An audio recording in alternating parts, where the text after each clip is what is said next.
Plus de 50 ans après les dernières missions Apollo, l'humanité s'apprête à retourner vers la Lune. Pas pour une simple visite, mais pour ouvrir une nouvelle ère. Le programme Artemis Programme marque le début d'une stratégie ambitieuse, installer une présence humaine durable au-delà de la Terre. Et au cœur de ce projet, une mission cruciale, Artemis 2. Artemis 2 sera la première mission habitée à quitter l'orbite terrestre basse depuis 1972.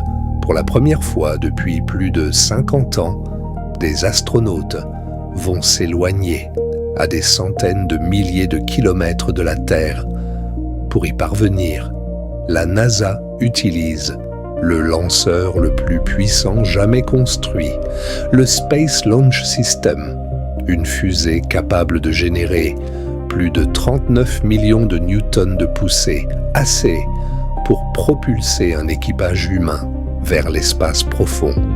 Au sommet de cette fusée se trouve le vaisseau Orion, une capsule conçue pour survivre là où aucun humain n'est allé depuis des décennies, avec un bouclier thermique capable de résister à plus de 2700 degrés.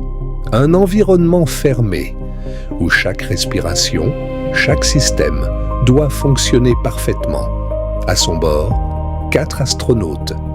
Red Wiseman, commandant de mission, Victor Glover, pilote, Christina Koch, spécialiste de mission, et Jeremy Hansen, astronaute de l'Agence spatiale canadienne. Cette mission est historique, car pour la première fois, une femme voyagera aussi loin de la Terre, et pour la première fois, un Canadien participera à une mission lunaire. Le voyage commence sur Terre. Après le lancement, la capsule Orion atteint l'orbite terrestre, puis une poussée décisive propulse l'équipage vers la Lune. La distance est vertigineuse, environ 384 000 km séparent la Terre de la Lune. Mais Artemis 2 ira encore plus loin, jusqu'à environ 460 000 km de la Terre. Au total, le vaisseau parcourra plus de 1,3 million de kilomètres. Un record pour une mission habitée moderne. La trajectoire utilisée est appelée Free Return, une boucle naturelle autour de la Lune. Si tout système venait à échouer, la gravité ramènerait automatiquement les astronautes vers la Terre. Mais cette mission n'est pas qu'un simple voyage. C'est un test. Grandeur nature. Les astronautes devront valider les systèmes du vaisseau, tester les communications en espace profond, survivre en dehors de la protection de la Terre. Car au-delà de l'orbite terrestre, tout change. Les radiations deviennent plus intenses. La Terre disparaît peu à peu dans le noir du vide spatial et le silence devient absolu. Puis vient le moment clé, le survol de la Lune. À plus de 8000 km/h, Orion contourne l'astre lunaire. Les astronautes découvrent la face cachée de la Lune, une région que personne sur Terre ne peut observer directement. Un paysage figé depuis des milliards d'années, sans atmosphère, sans mouvement, sans vie.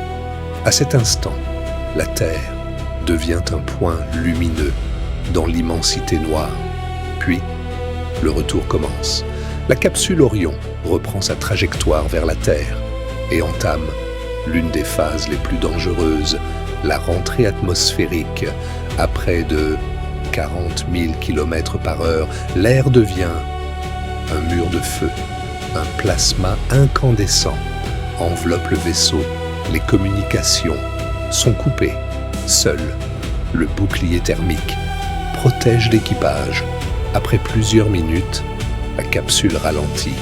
Les parachutes se déploient et Orion amérit dans l'océan.